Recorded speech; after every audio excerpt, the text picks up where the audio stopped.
Bismillahirrahmanirrahim. Assalamualaikum warahmatullahi wabarakatuh. Yang saya hormati Dekan Fakultas Saintek di 3 UIN, yaitu UIN Malang, UIN Jogja, dan UIN Bandung. Yang saya hormati Ibu Kaprodi atau Bapak Kaprodi ya di UIN Malang, UIN Jogja, dan UIN Bandung, dan juga kepada seluruh audien.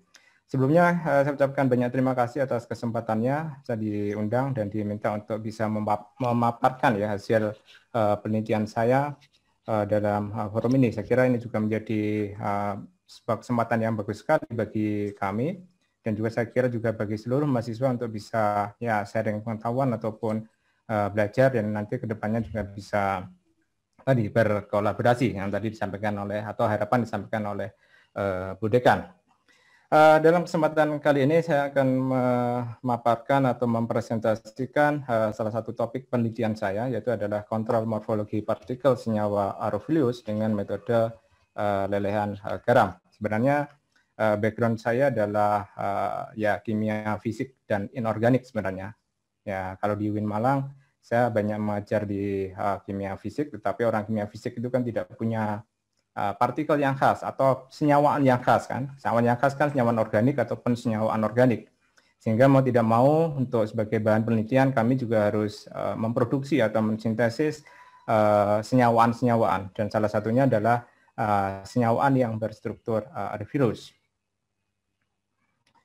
Ini adalah struktur dari senyawa aerophilus. Mungkin yang sudah belajar di kimia padatan sudah mengenal terkait dengan beberapa jenis oksida padatan ya. Di situ ada banyak sekali, ada perovskite, ada aerophilus, ada piroklor, dan yang lainnya. Ya, kenapa kok senyawa aerophilus? Ya itu nanti kalau disambung-sambungkan ada ya istilahnya kalau di orang UIN itu seringkali menggunakan istilah sanad keilmuan. Jadi sanad keilmuannya itu pasti nanti akan nyambung kalau di aerophilus itu di pembimbing kami di ITB yang namanya adalah Bapak Profesor Dr. Ismunandar, itu pasti nyambung ke situ. Jadi sehingga kalau di Indonesia ada ya teman-teman yang lain yang penelitian terkait dengan oksida aerophilus ini pasti biasanya ya teman segeng lah itu.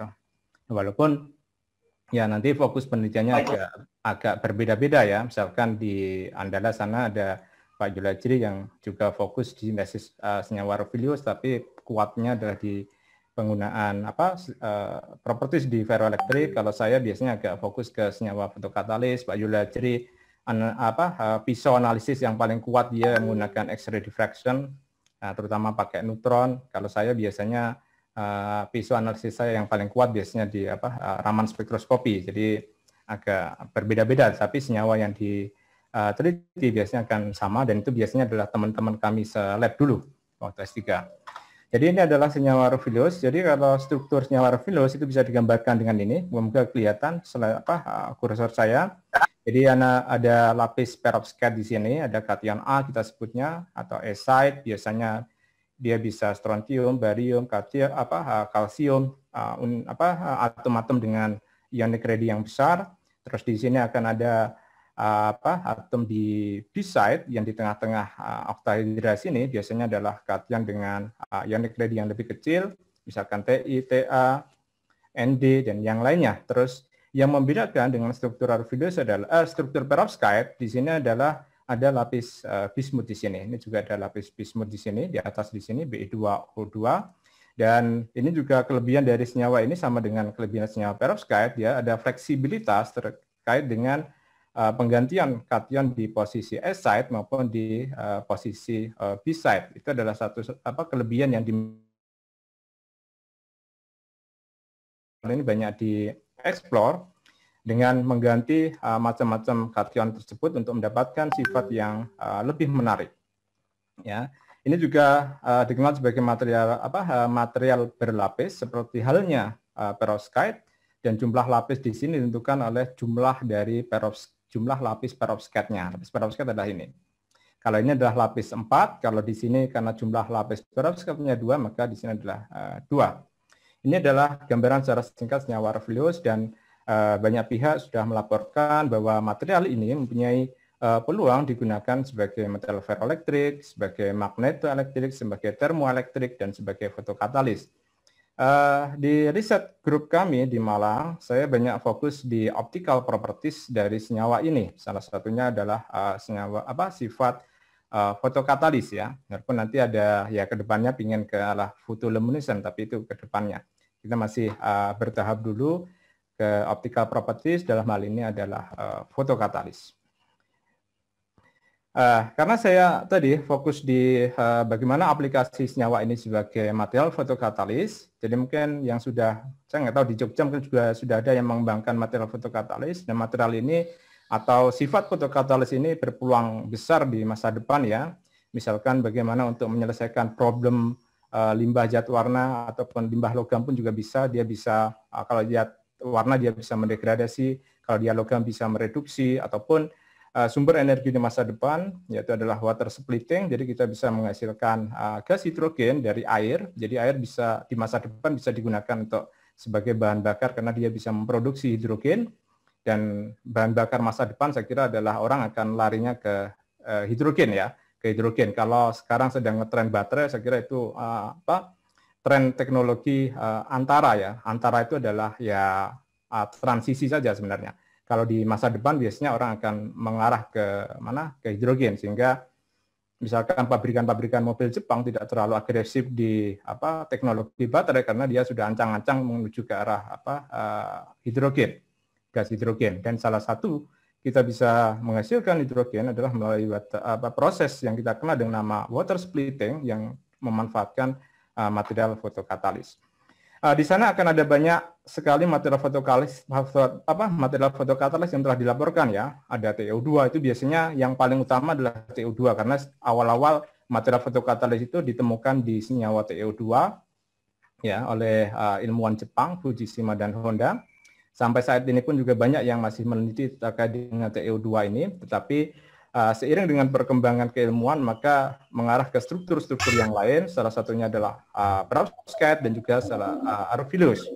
Terus juga di sana akan ada banyak faktor yang mempengaruhi kinerja dari senyawa aerophilus ya, banyak sekali kinerjanya, dan orang pasti akan berpikir bagaimana kita meningkatkan kinerja tersebut. Nah, strategi-strategi yang bisa diterapkan untuk meningkatkan kinerja aktivitas dari fotokatalis itu ada beberapa teknik ya yang telah dilaporkan oleh banyak pihak, misalkan dengan membuat struktur heterojunction, ini adalah untuk istilahnya adalah untuk mengurangi laju rekombinan elektron hole dan laju rekombinan elektron hole. Cuma memang mekanismenya fotokatalis tidak saya bahas di sini. Terus juga melalui proses-proses pendopingan, terus juga modifikasi surface atau modifikasi permukaan dengan ya menambahkan misalkan material-material konduktif, ada atau logam, misalkan perak, emas, supaya bisa mendapatkan efek yang kita kenal dengan nama efek surface plasmon, sehingga bisa meningkatkan kinerja atau transfer elektron ya, yang sederhananya begitu. Ataupun di sini kita juga bisa melakukan dengan kontrol morfologi. Nah, ini yang jadi fokus saya adalah kontrol morfologi di sini. Kenapa kontrol morfologi partikel ini menjadi penting? Karena sekali lagi bahwa mekanisme katalis pada material ini itu juga berlangsung di permukaan padatan ya. Sehingga karena di permukaan padatan maka yang namanya particle size, ukuran partikel itu juga menjadi penting. Termasuk juga nanti adalah tipe atau jenis dari morfologi. Ya, termasuk juga nanti bentuk dari morfologi partikelnya. Karena apa? Nanti semisal dalam surface partikel itu ada defect surface, itu nanti akan bisa menimbulkan yang kita sebut sebagai pusat rekombinan elektron dan hole. Padahal yang namanya laju rekombinan elektron hole itu nanti akan sangat-sangat menentukan dari kinerja dari material fotokatalis. Jika laju elektron hole-nya tinggi, maka aktivitasnya ya pasti lebih rendah dibandingkan dengan laju elektron hole-nya itu lebih lambat, karena keberadaan elektron dan hole itu menjadi sangat penting dalam teknologi fotokatalis. Ya, sehingga banyak pihak pun juga mempunyai topik penelitian bagaimana melakukan kontrol morfologi dari partikel ini yang harapannya bisa mendapatkan kinerja fotokatalis yang baik. Misalkan di sini ya dia mendapatkan mencapai targetnya adalah morphology partikel dengan yang sangat tipis. Di sini ada hierarchical structure, terus ada hollow structure, juga ada immobilization. Nah, contohnya adalah ini adalah nanti yang banyak saya ceritakan di sini, yaitu adalah senyawa Aerophilus lapis 3 yang nanti akan kita salah satu Aerophilus lapis 3 yaitu Bi4 T3O12. Ini dia mempunyai morphology partikel sheet-like ataupun plate-like, jadi lempeng-lempeng tipis, dan ini memang morphology partikel dari Aerophilus khasnya adalah ini, dan ini juga dilaporkan dia nanti akan mempunyai aktivitas fotokatalis yang baik di sini. Ini adalah salah satu datanya di sini. Nah, ini adalah ibaratnya adalah alasan atau motif kenapa topik kontrol morfologi ini dilakukan. Ini adalah definisi singkat dari metode lelehan garam. Jadi metode lelehan garam itu bisa dipandang sebagai salah satu metode modifikasi dari solid state reaction atau metode reaksi dalam keadaan padat. Cuma kita memanfaatkan yang namanya adalah flux dari garam atau lelehan dari garam. Kalau dalam solid state reaction itu ya kita hanya menggerus saja pakai mentalagat. Nah, terus nanti kita masukkan ke furnace, walaupun ya kita masukkan furnace ya, nanti mekanismenya akan ada difusi antar ion, dan difusi antar ion itu sangat lambat sekali karena fasenya adalah padat, sehingga dia membutuhkan suhu yang sangat tinggi, ya, adanya di solid state reaction tadi, sehingga kan solid state reaction kan suhunya kan pasti tinggi itu, bisa 800, 900, 1000 atau 1100 atau 1200 derajat Celcius. Nah, silakan, tapi kalau dalam solid state reaction tidak ada medium, maka dalam molten salt synthesis kita memanfaatkan yang namanya adalah medium dari lelehan garam, dia sebagai pelarut di situ. Kalau oksida-oksida padatan ataupun prekursornya itu ya itu akan sulit ya, atau tidak larut dia dalam air ataupun dalam pelarut organik yang lain, itu enggak. Tetapi kita di sini nanti kalau dalam lelehan garam dia nanti akan bisa larut, dan lelehan garam tersebut menjadi medium bagi difusi antar ion, ya, sehingga nanti akan terjadi tumbukan dan nanti akan bisa menghasilkan sebuah produk. Mekanisme dari metode lelehan garam ini sangat sederhana sekali, dan ini juga menjadi sebuah alasan kenapa saya mengambil metode lelehan garam, karena ya memang sangat sederhana, sangat mudah, dan itu bisa kita terapkan di lab kita. Ya, kita tahu kan lab ya di UIN itu kan ya kalau ya dikatakan canggih-canggih kan ya mungkin kita masih kalah lah dibandingkan dengan kampus-kampus tetangga kita, misalkan kalau di Jogja ada UGM, kalau di Bandung ada ITB kan gitu. Sehingga ya kita harus pandai-pandai bagaimana memilih sebuah metode-metode yang sederhana tetapi hasilnya cukup menjanjikan. Nah, sehingga metode ini cukup menjanjikan sebenarnya, sehingga saya banyak menggunakan sintesis itu dengan metode ini. Jadi ini adalah reaktan powder atau prekursor misalkan A dan B, terus di sini ada garamnya, ya sudah ini kita gabungkan saja, kita campurkan, kita gerus dalam mortar agat, terus nanti kita kalsinasi, tetapi kalsinasinya adalah menggunakan titik leleh dari garam. Kalau misalkan NaCl, titik lelehnya di sekitar 801 derajat Celcius, maka suhu yang kita pakai ya minimum 801 derajat Celcius. Setelah itu, misalkan kita panaskan dia dalam waktu 6 jam, 8 jam, setelah itu kita keluarkan ke mana? Dari furnace, setelah itu kita hilangkan garam. Nah, menghilangkan garamnya juga mudah. Tetapi ya tapi kita juga harus memilih garam-garam yang bagi saya adalah murah, mudah, dan juga tidak menimbulkan efek ke lingkungan. Misalkan NaCl, KCl itu kan garam-garam yang mudah dan tidak ada efek ke lingkungan. Dan menghilangkannya cukup mudah sekali. Jadi menghilangkannya adalah dengan apa? Ya kita cuci saja dengan apa? Dengan air hangat. Ya, itu ya kita cuci bolak-balik, ya itu nanti akan selesai. Setelah itu kita keringkan dalam oven, setelah itu kita sudah mendapatkan produk. Jadi cukup sederhana, ya, cukup sederhana, sehingga ya biasanya bimbingan saya itu kerjanya itu cukup efektif, efisien, jadi tidak perlu ke lab berbulan-bulan, itu biasanya mereka jarang ya. Ke lab itu bisa cuma 1 bulan. Kalau misalkan tangannya bertangan dingin, dia bisa dapatkan produk yang bagus ya. Tapi kalau misalkan tangannya hangat-hangat, nah itu ya jadi masalah itu. Jadi harus bolak-balik sintesis. Dan ya cenderungannya adalah agak nyantai sehingga ya kalau misalkan bimbingan saya itu kerjanya agak nyantai-nyantai itu. Jadi memang metodenya memang sangat sederhana sekali, tetapi tadi memang ini punya prospek bagaimana kita bisa menghasilkan produk yang bagus ya. Bagus di sini adalah tingkat keberhasilannya itu juga cukup bagus.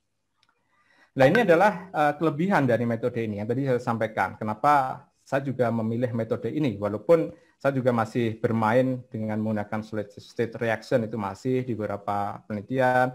Terus saya juga masih mungkin juga merencanakan untuk bermain di hidrotermal, reaksi hidrotermal, karena reaksi hidrotermal juga mempunyai peluang untuk bisa mendapatkan morfologi yang baik, tetapi memang lebih ribet ya. Sama untuk kondisi pandemik, saya mungkin masih agak banyak bermain di MSS ini, molten salt synthesis, karena tadi dengan pandemi ini banyak sekali keterbatasan ya, dan itu juga kita alami semua, tapi kita harus beradaptasi. Jadi molten salt synthesis itu punya kelebihan, misalkan tadi ini adalah murah, mudah, dan ramah lingkungan, karena ya kita tidak butuh bahan kimia yang aneh-aneh, kecuali ya garamnya memang harus kita pilih garam yang yang ramah lingkungan ya, walaupun nanti kalau misalkan mau garam-garam yang lain juga bisa, tetapi itu kita hindari. Biasanya kita menggunakan ada garam golongan halida, sulfat atau nitrat, misalkan ada NaCl, KCl, K2SO4, Na2SO4, ya itu kan ramah lingkungan. Dan terus dia juga bisa menghasilkan produk yang kemudian tinggi. Jadi metode ini juga tadi bedanya dengan solid state reaction. Dalam solid state reaction itu butuh suhu yang agak tinggi, ya sehingga memang untuk mendapatkan homogenitas itu memang agak cukup sulit ya, kecuali dapat tadi menjadi ya rezekinya lah, rezekinya bisa dapat. Terutama juga faktor penggunaan suhu yang tinggi kadang-kadang bisa merubah valensi dari logam-logam ya, karena kita tahu logam-logam itu mempunyai valensi yang banyak, yang lebih dari satu valensi atau kita kenal dengan multivalensi. Tetapi kalau metode molten salt synthesis dia menggunakan suhu yang lebih rendah ya di sini, sehingga kejadian perubahan multivalensi itu bisa agak kita hindari. Dan juga untuk reaksi-reaksi pendopingan ini juga dilaporkan cukup efektif ya, cukup bisa berhasil. Kita misalkan mendoping dari material ini. Terus ini juga sama, ini kayaknya saya mengalami pengulangan dalam penulisan. Terus yang paling penting dalam penelitian saya itu adalah ini, kemampuan dari kontrol morfologi dan untuk menghindari yang namanya adalah aglomerasi. Kenapa aglomerasi ini juga menjadi penting dalam aplikasi fotokatalis? Karena aglomerasi ini juga nanti akan mempengaruhi serapan cahaya dari serapan cahaya ya. Karena kalau materinya teraglomerasi berarti serapan cahayanya juga tidak maksimal, sehingga dia juga akan mempengaruhi kinerjanya. Ya. Nah, ini adalah mekanisme pembentukan dari material Bi4E3O12 dengan metode lelehan garam. Jadi secara secara sederhana, tahapan dari pembentukan partikelnya itu ada dua tahap. Yang pertama adalah nukleasi. Nukleasi adalah pembentukan dari inti-inti kristal kayak begini. Ya, cuma kalau nanti misalkan satu inti itu bisa numbuh besar, ya kita akan mendapatkan single kristal tentunya. Tetapi saya masih belum bisa mendapatkan ya. Jadi ada banyak inti-inti kristal di sini, dan nanti akan mengalami penata ulangan untuk matriks di sini. Nah, terus nanti ya dia akan mengalami proses difusi ini antar inti kristal di sini. Nah, sehingga nanti akan mengalami penataan-penataan sehingga dia bisa membentuk yang namanya adalah plate-like di sini. Walaupun nanti dalam kasus ini ada tumpukan-tumpukan dari lempeng atau plate. Jadi ini disebabkan karena ini. Jadi kalau yang tumpukan-tumpukan di sini, maka ada proses difusinya yang agak berbeda. Kalau di sini mungkin difusinya agak teratur sehingga dia bisa membentuk lempeng yang sempurna begini, menjadi begini. Tetapi kalau yang dia melalui jalur ini, maka dia akan mendapatkan tumpukan-tumpukan. Itu adalah sederhana ya mekanisme pembentukan partikel plate-like pada Bi4E3O12. Ini adalah hasil juga salah satu penelitian dari mahasiswa saya. Jadi misalkan ini kita sintesis SrBi2Ta2O9, ini adalah material Arvillus lapis 2 Yang satu di sini adalah menggunakan metode solid state reaction, terus di sini adalah metode molten salt reaction di sini yang bawah di sini. Coba kita lihat hasilnya cukup berbeda ya. Jadi di sini banyak terjadi aglomerasi, terus partikelnya juga tidak begitu jelas bentuknya ya. Nah, ini dengan menggunakan solid state reaction. Tetapi kalau saya menggunakan atau kami menggunakan molten salt synthesis, kita dapatkan coba ini lempeng-lempengnya ini cukup bagus ya. Dan nanti kalau kita uji dia ke aktivitas fotokatalitiknya, dalam hal di sini adalah uji degradasi rodamin B, ternyata hasilnya dia adalah jauh lebih baik ya dengan partikel model Pratt-like ini. Ya, salah satu faktornya di sini adalah karena ini ada aglomerasi, maka serapan cahayanya juga menjadi agak terhalang ya, menjadi agak terhalang sehingga ya tidak maksimal ya terjadi proses pembentukan elektron dan hole ya. Walaupun nanti juga akan ada faktor yang lain ya. Cuma kami masih ya alat uji kami masih di sini. Oke, terus yang berikutnya ini juga salah satu hasil penelitian dari mahasiswa kami ya. Kami melakukan sintesis BI4TI3O12 yang didoping dengan vanadium. Ya, kenapa kok didoping dengan vanadium? Ya, tujuannya kami ingin mereduksi band gap ya. Dan memang band gap-nya turun ya. Asalnya di atas 3,2 elektron volt, itu bekerja di sekitar daerah UV sekitar 380-an nanometer ya kalau nggak salah. Ini bisa turun sampai ke 2,5 elektron volt atau dia bisa bekerja di 500 nanometer. Dan cukup menarik di sini adalah coba kita lihat di sini mahasiswa kami di sini sudah berhasil bagaimana kita bisa mendapatkan partikel-partikel dengan morfologi yang sangat-sangat baik sekali kalau menurut saya ya. Di sini kita lihat plateletnya sudah cukup jelas, ada batas pinggirnya di sini juga sudah cukup jelas, ketebalannya juga cukup jelas ya. Walaupun memang size-nya memang masih tidak rata. Di sini ada kecil, ada besar, tetapi di sini kita mendapatkan di vanadium 0,2 kita dapatkan juga ini. Ini saya kira cukup baik sekali ya. Jadi cukup seragam sekali plateletnya ini. Ya ini kalau kita bandingkan dengan di jurnal bolehlah bisa diadu ini ya. Di jurnal internasional yang dilaporkan oleh orang lain, saya kira ini bisa diadu cukup baik sekali dan ini juga ini. Nah, ini adalah Oke ya, terima kasih. Oke, karena 1 menit lagi saya agak buru-buru ya. Nah, ini adalah tadi berapa parameter yang bisa kita lakukan untuk mendapatkan atau mengontrol dari partikel tersebut. Itu ada banyak parameter yang bisa kita mainkan ya. Pertama kita bisa memainkan suhu ya.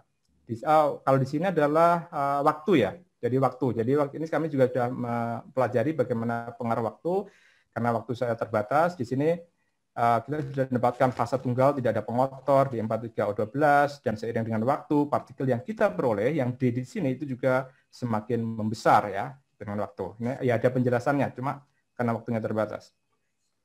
Terus di sini adalah rasio garam. Rasio garam juga berpengaruh karena sekali lagi garam di sini sebagai semacam kayak sebagai pelarut sehingga rasionya akan berpengaruh ya.